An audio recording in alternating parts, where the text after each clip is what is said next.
Hello, everyone. Thank you for joining me today for a reading of The Pit and the Pendulum by Edgar Allan Poe. Read along with me, if you like, at free-short-stories.org.uk/Edgar Allan Poe. Otherwise, sit back and listen.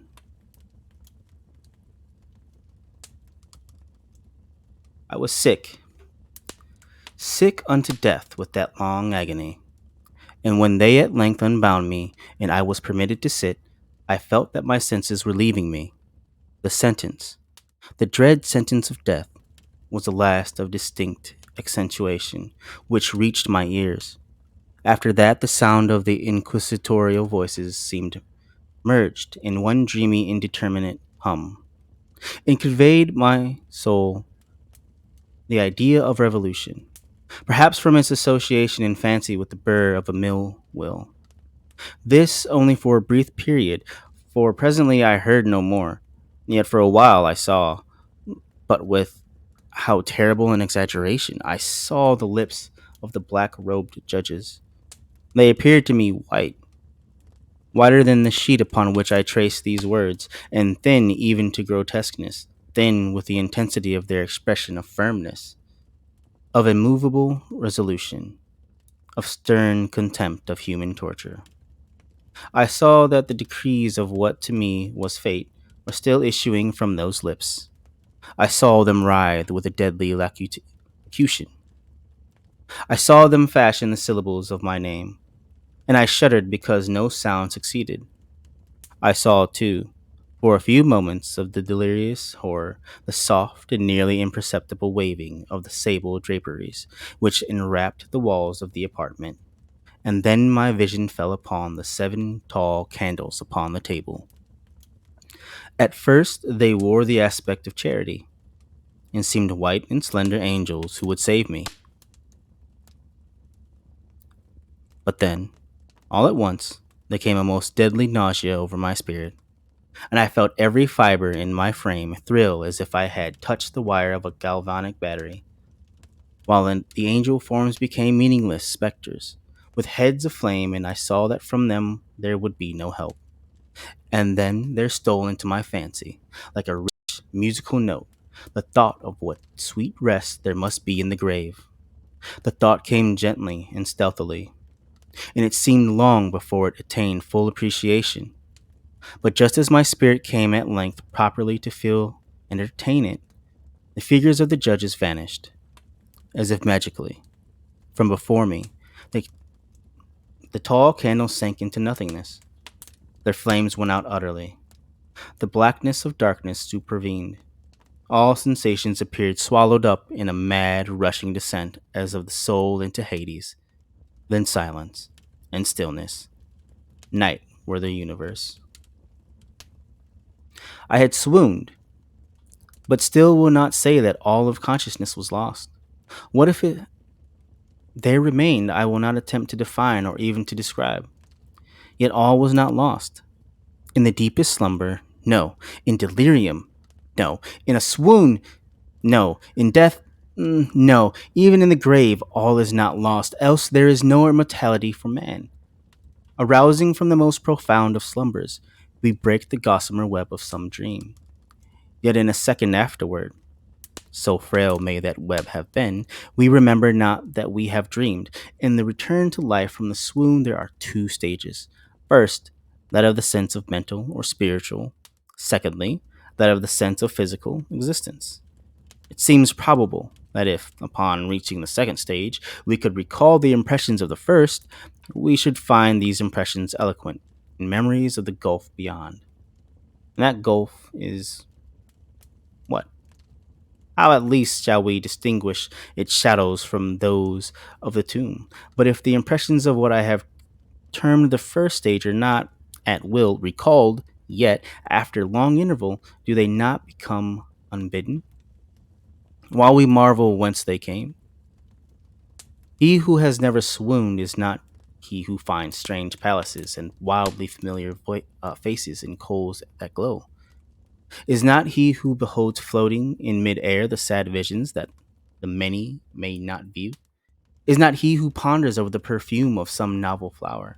Is not he whose brain grows bewildered with the meaning of some musical cadence which has never before arrested his attention?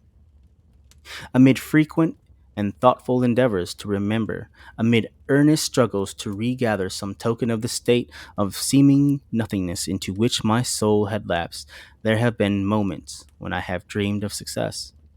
There have been brief, very brief periods when I have conjured up remembrances which the lucid reason of a later epoch assures me could have had reference only to that condition of seeming unconsciousness. These shadows of memory tell indistinctly of tall figures that lifted and bore me in silence down, down, still down, till a hideous dizziness oppressed me at the mere idea of the interminable, interminable, eh, till a hideous dizziness oppressed me at the mere idea of the interminableness of the descent. They tell us of a vague horror at my heart, on account of the heart's unnatural stillness.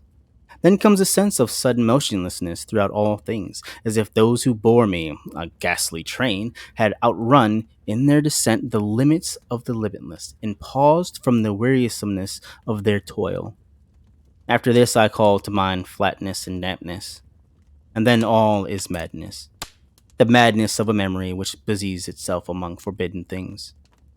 Very suddenly there came back to my soul motion and sound, the tumultuous motion of the heart, and in my ears the sound of its beating. Then a pause in which all is blank. Then again sound and motion and touch, a tingling sensation pervading my frame. Then the mere consciousness of existence, without thought, a condition which lasted long.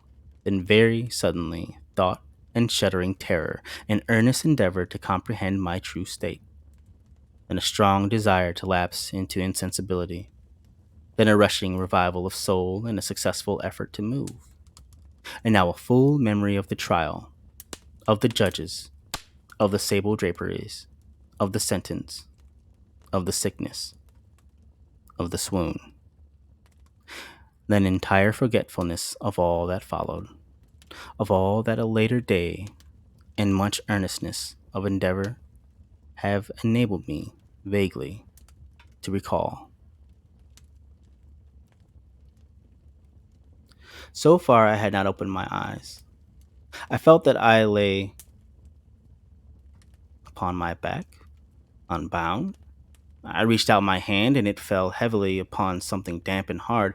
There I suffered it to remain for many minutes while I strove to imagine where and what I could be. I longed yet dared not to employ my vision. I dreaded the first glance at the objects around me. It was not that I feared to look upon things horrible, but that I grew aghast lest there should be nothing to see. At length, with a wild desperation at heart, I quickly unclosed my eyes. My worst thoughts, then, were confirmed. The blackness of eternal night encompassed me. I struggled for breath. The intensity of the darkness seemed to oppress and stifle me. The atmosphere was intolerably close. I still lay quietly and made effort to exercise my reason.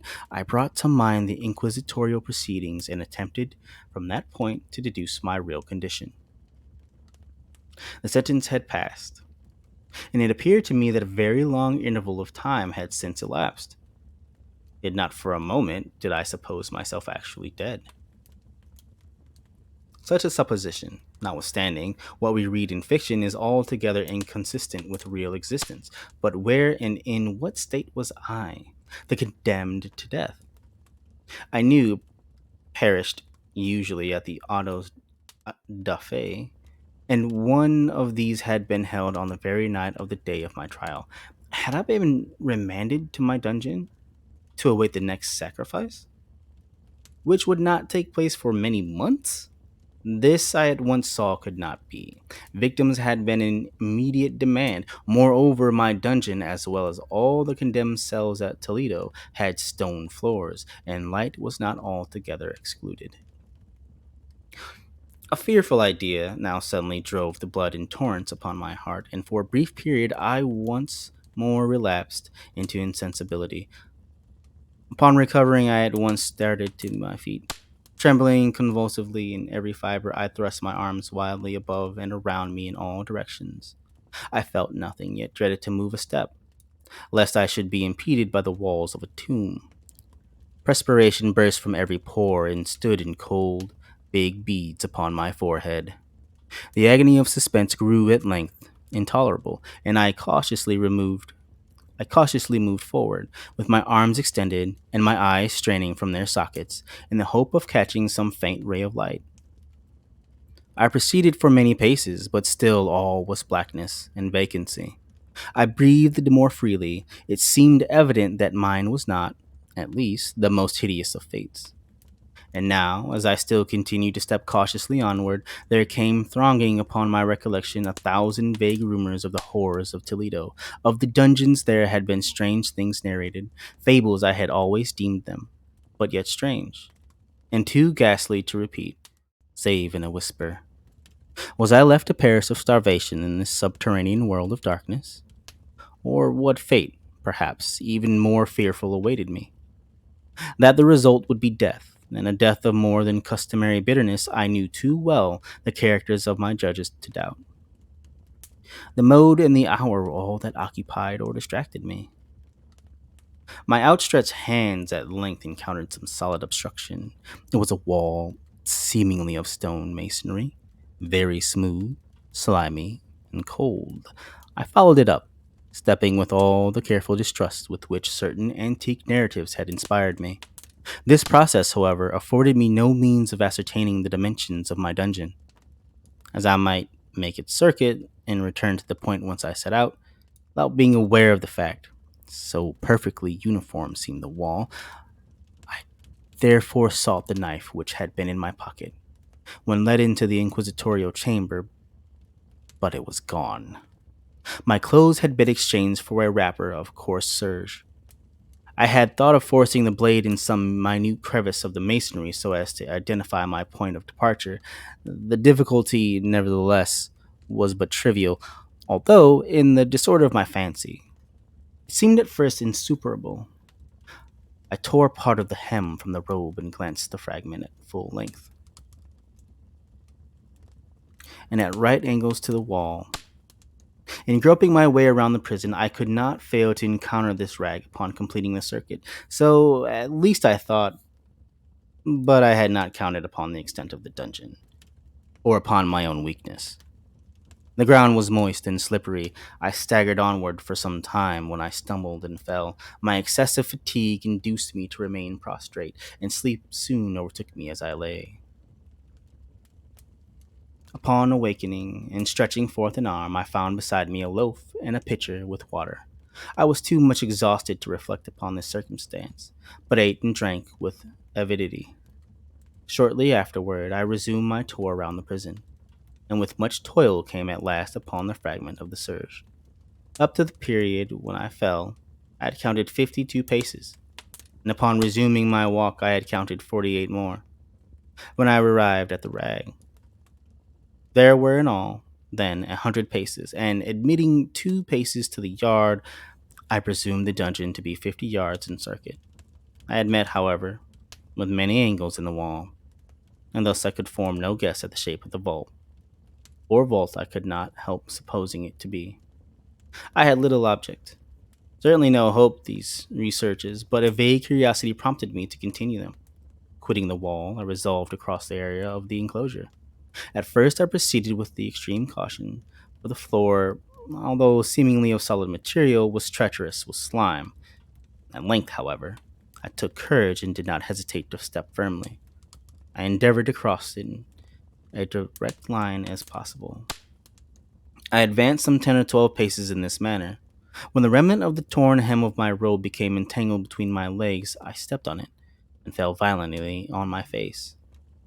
In the confusion attending my fall, I did not immediately apprehend a somewhat startling circumstance, which yet in a few seconds afterward, and while I still lay prostrate, arrested my attention.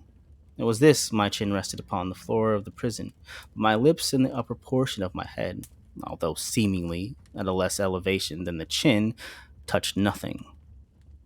At the same time, my forehead seemed bathed in the clammy vapor, and the peculiar smell of decayed fungus arose to my nostrils. I put forward my arm and shuddered to find that I had fallen at the very brink of a circular pit, whose extent, of course, I had no means of ascertaining at the moment. Groping about the masonry just below the margin, I succeeded in dislodging a small fragment and let it fall into the abyss. For many seconds I hearkened to its reverberations as it dashed against the sides of the chasm in its descent. At length there was a sullen plunge into water, succeeded by loud echoes. At the same moment there came a sound resembling the quick opening and as rapid closing of a door overhead, while a faint gleam of light flashed and suddenly through the gloom and as suddenly faded away. I saw clearly the doom which had been prepared for me, and congratulated myself upon the timely accident by which I had escaped. Another step before my fall, and the world had been seen me no more, and the death just avoided was of that very character which I had regarded as fabulous and frivolous in the tales respecting the Inquisition. To the victim of its tyranny, there was the choice of death, with its direst physical agonies, or death with its most hideous moral horrors. I had been reserved for the latter. By long suffering, my nerves had been unstrung, until I trembled at the sound of my own voice and had become, in every respect, a fitting subject for the species of torture which awaited me. Shaking in every limb, I groped my way back to the wall, resolving there to perish rather than risk the terrors of the wells, of which my imagination now pictured many in various positions about the dungeon. In other conditions of mind, I might have had courage to end my misery at once by a plunge into one of these abysses. But now I was the veriest of cowards. Neither could I forget what I had read of these pits, that the sudden extinction of life formed no part of their most horrible plan. Agitation of spirit kept me awake for many long hours, but at length I again slumbered. Upon arousing, I found by my side, as before, a loaf and a pitcher of water. A burning thirst consumed me, and I emptied the vessel at a draught. It must have been drugged, for scarcely had I drunk before I became irresistibly drowsy. A deep sleep fell upon me, a sleep like that of death. How long it lasted, of course, I know not, but when, once again, I unclosed my eyes, the objects around me were visible.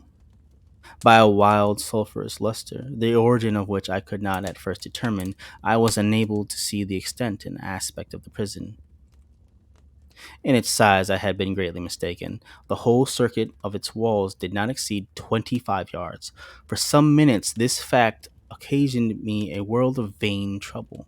Vain indeed, for what could be of less importance under the terrible circumstances which environed me, when the mere dimensions of my dungeon? But my soul took a wild interest in trifles, and I busied myself in endeavors to account for the error I had committed in my measurement.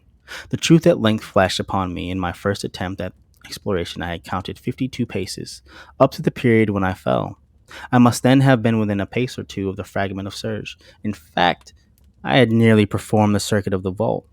I then slept, and upon awakening, I must have returned upon my steps. Thus supposing the circuit nearly doubled what it actually was, my confusion of mind prevented me from observing that I began my tour with the wall to the left, and ended it with the wall to the right.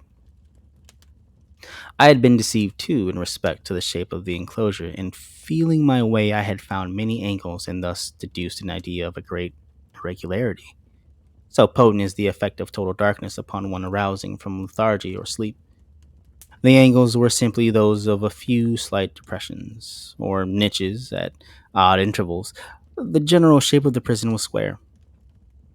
What I had taken for masonry seemed now to be iron or some other metal in huge plates, whose sutures or joints occasioned the depressions. The entire surface of this metallic enclosure was rudely daubed in all the hideous and repulsive devices to which the charnel superstition of the monks has given rise. The figures of fiends and aspects of menace, with skeleton forms and other really fearful images, overspread and disfigured the walls. I observed that the outlines of these monstrosities were sufficiently distinct, but that the colors seemed faded and blurred. as if from the effects of a damp atmosphere. I now noticed the floor too, which was of stone. In the center yawned the circular pit from whose jaws I had escaped, but it was the only one in the dungeon.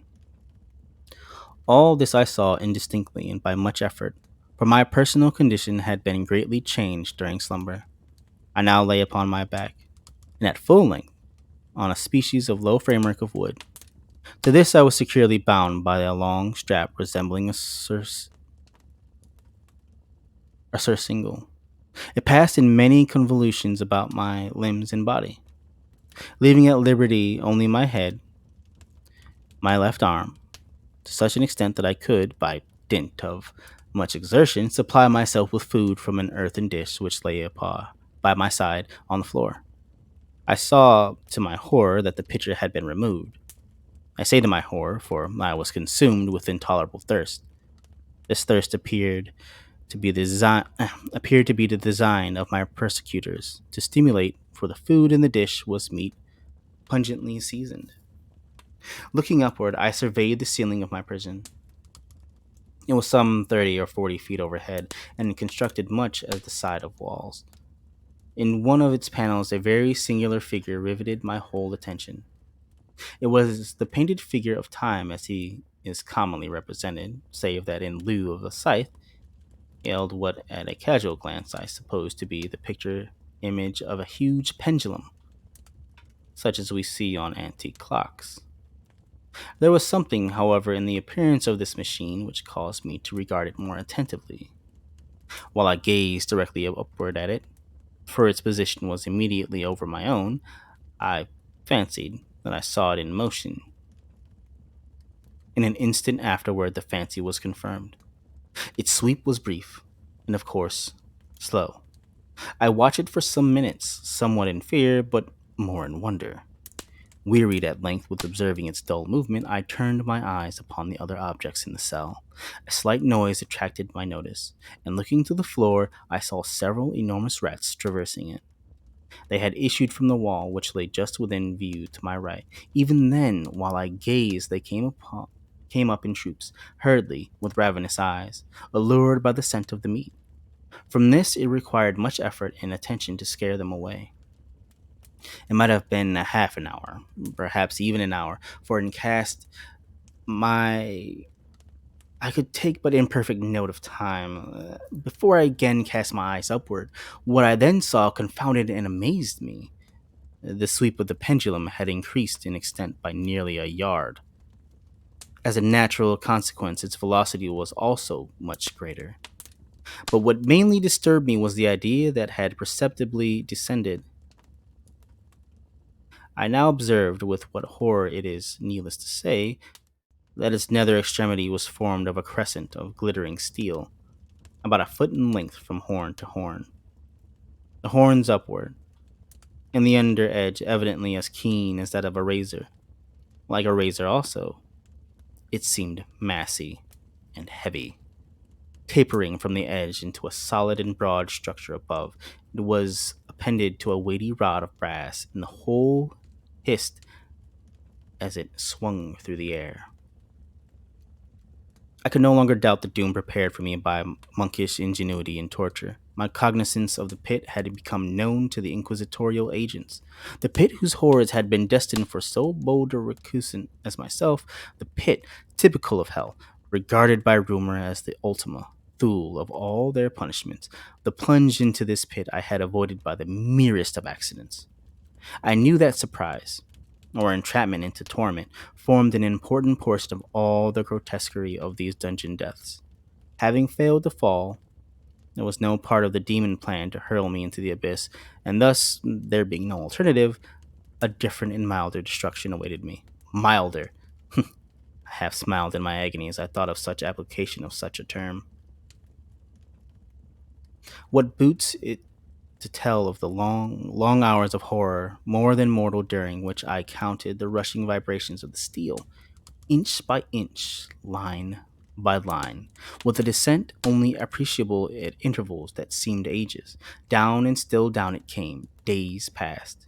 Might have been that many days passed, ere it swept so closely over me as to fan me with its acrid breath. The odor of the sharp steel forced itself into my nostrils. I prayed. I wearied heaven with my prayer for its more speedy descent. I grew frantically mad and struggled to force myself upward against the sweep of the fearful scimitar. And then I fell suddenly calm and lay smiling at the glittering death as a child at some rare bauble. There was another interval of utter insensibility. It was brief, for upon again lapsing into life, there had been no perceptible descent into the pendulum. But it might have been long, for I knew there were demons who took note of my swoon, and who could have arrested the vibration at pleasure. Upon my recovery, too, I felt very, oh, inexpressibly sick and weak, as if through long inanition. Even amid the agonies of that period, the human nature craved food. With painful effort, I outstretched my left arm as far as my bonds permitted, and took possession of the small remnant which had been spared me by the rats. As I put a portion of it within my lips, there rushed to my mind a half formed thought of joy, of hope. Yet what business had I with hope? It was, as I say, a half formed thought. A man has many such which are never completed. It felt that it was of joy, of hope, but felt as though it had perished in its formation. In vain I struggled to perfect, to regain it. Long suffering had nearly annihilated all my ordinary powers of mind. I was an imbecile, an idiot. The vibration of the pendulum was at right angles to my length. I saw that the crescent was designed to cross the region of the heart. It would fray the serge of my robe. It would return and repeat its operations again and again, notwithstanding terrifically wide sweep, some 30 feet or more, and the its hissing vigor of its descent sufficient to sunder these very walls of iron. Still, the fraying of my robe would be all that, for several minutes, it would accomplish. And at this thought, I paused. I dared not go further than this reflection. I dwelt upon it with a pertinacity of attention, as if, in so dwelling, I could arrest here the descent of the steel. Uh, hmm. I forced myself to ponder upon the sound of the crescent as it should pass across the garment, upon the peculiar thrilling sensation which the friction of cloth produces on the nerves. I pondered upon all this frivolity until my teeth were on edge. Down, steadily down it crept. I took a frenzied pleasure in contrasting its downward with its lateral velocity, to the right, to the left, far and wide, with the shriek of a damned spirit to my heart with the stealthy pace of the tiger. I alternatively laughed and howled as the one or the other idea grew predominant. Down, certainly, relentlessly down. It vibrated within 3 inches of my bosom. I struggled violently, furiously to free my left arm. This was free only from the elbow to the hand. I could reach the latter, from the platter beside me to my mouth, with great effort, but no further. Could I have broken the fastenings above the elbow, I would have seized and attempted to arrest the pendulum. I might as well have attempted to arrest an avalanche.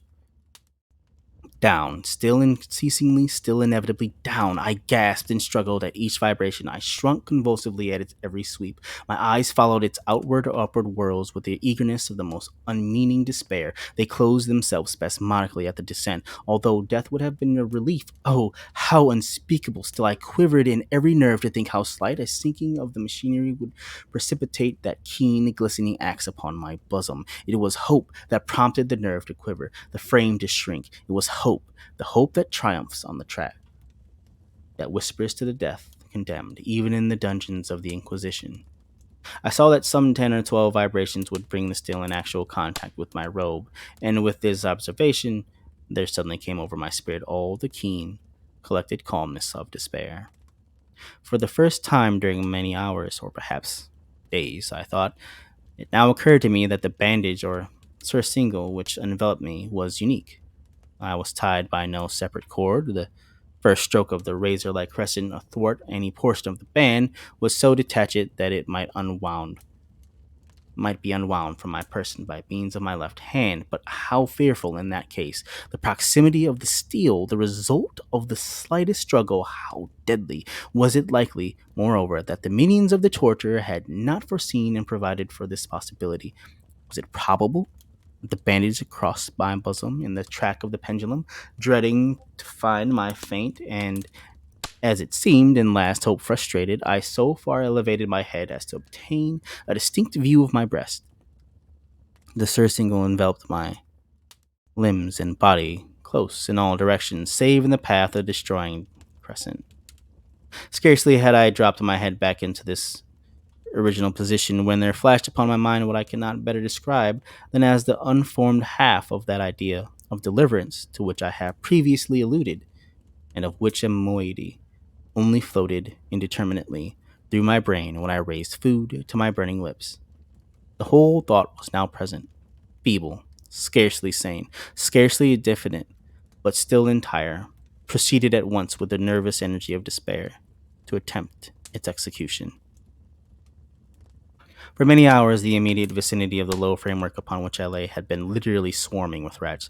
They were wild, bold, ravenous, their red eyes glaring upon me as if they waited but for motionless on my part to make me their prey. To what food, I thought, have they been accustomed in the wild?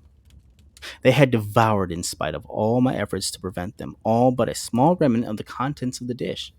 I had fallen into an habitual seesaw or wave of the hand about the platter, and at length the unconscious uniformity of the movement deprived it of effect. In their voracity, the vermin frequently fastened their sharpened fangs in my fingers. With the particles of the oily and spicy viand which now remained, I thoroughly rubbed the bandage wherever I could reach it.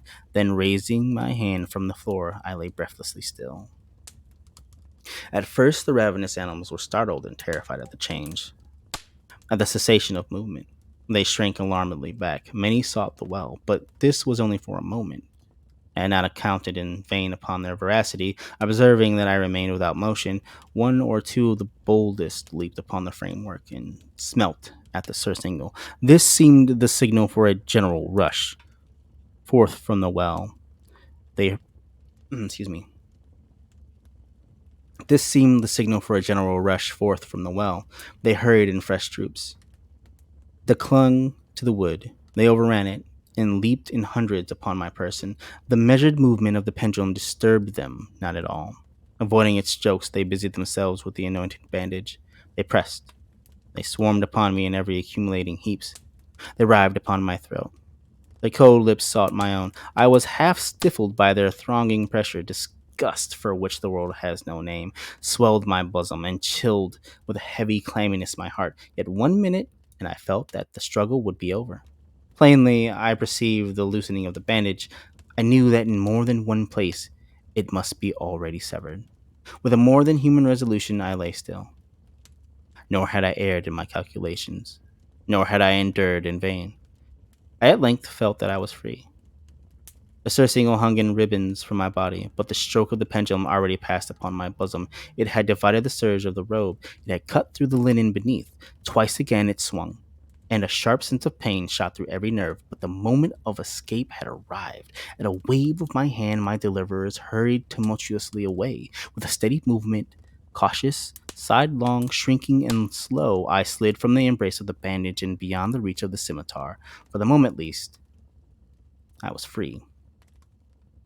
Free and in the grasp of the Inquisition. I had scarcely stepped from my wooden bed of horror upon the stone floor of the prison when the motion of the hellish machine ceased, and I beheld it drawn up by some invisible force through the ceiling.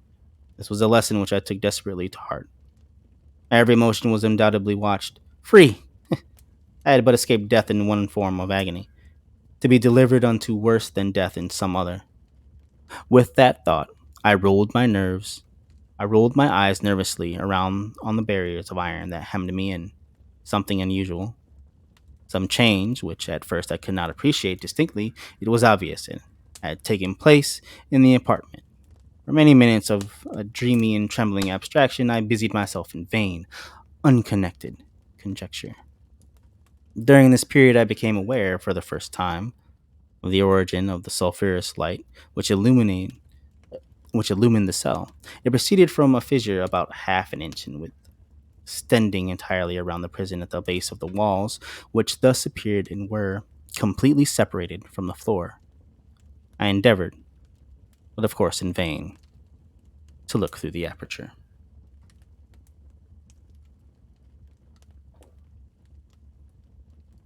As I arose from the attempt, the mystery of the alteration in the chamber broke at once upon my understanding. I observed that although the outlines of the figures upon the walls were sufficiently distinct, yet the colors seemed blurred and indefinite. These colors had now assumed, and were momentarily assuming, a startling and most intense brilliancy that gave me the spectral and fiendish portraitures an aspect that might have thrilled even firmer nerves than my own. Demon eyes of a wild and ghastly vivacity glared upon me in a thousand directions, where none had been visible before, and gleamed with the lurid luster of a fire that I could not force my imagination to regard as unreal. Unreal, even while I breathed, there came to my nostrils the breath of the vapor of heated iron. A suffocating odor pervaded the prison. A deeper glow settled each moment in the eyes that glared at my agonies. A richer tint of crimson diffused itself over the pictured horrors of blood. I panted. I gasped for breath. There could be no doubt of the design of my tormentors. Oh, most unrelenting, oh, most demonic of men. I shrank from the glowing metal to the center of the cell. Amid the thought of the fiery destruction that impended, the idea of the coolness of the well came over my soul like balm. I rushed to its deadly brink. I threw my straining vision below. The glare from the enkindled roof illuminated its inmost recesses, yet for a wild moment did my spirit refuse to comprehend the meaning of what I saw.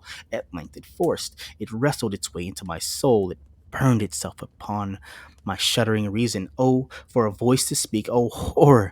Oh, any horror but this! With a shriek, I rushed from the margin and buried my face in my hands, weeping bitterly. The heat rapidly increased, and once again I looked up, shuddering as if with a fit of the ague. There had been a second change in the cell. Now the change was obviously in the form. As before, it was in vain that I at first endeavored to appreciate or understand what was taking place, but not long was I left in doubt. The inquisitorial vengeance had been hurried by my twofold escape, and there was to be no more delaying with the King of Terrors. The room had been square. I saw that two of its iron angles were now acute, two, consequently, obtuse. The fearful difference quickly increased with a low rumbling or moaning sound. In an instant, the apartment had shifted its form into that of a lozenge. But the alteration stopped not here. I neither hoped nor desired it to stop. I could have clasped the red walls to my bosom as a garment of eternal peace. Death, I said. Any death but that of the pit. Fool, might I have not known that into the pit it was the object of the burning iron to urge me? Could I resist its glow? Or, if even that, could I withstand its pressure? And now, flatter and flatter grew that lozenge, with a rapidity that left me no time for contemplation. Its center, and of course its greatest width, came just over the yawning gulf. I shrank back, but the closing walls pressed me resistlessly onward. At length, for my seared and writhing body, there was no longer an inch of foothold on the firm floor of the prison. I struggled no more, but the agony of my soul found vent in one loud, long, and final scream of despair. I felt that I tottered upon the brink. I averted my eyes. There was a discordant hum of human voices. There was a loud blast as of many trumpets. There was a harsh grating as of 1,000 thunders. The fiery walls rushed back. An outstretched arm caught my own as I fell, fainting into the abyss. It was that of General Lasalle. The French army had entered Toledo. The Inquisition was in the hands of its enemies.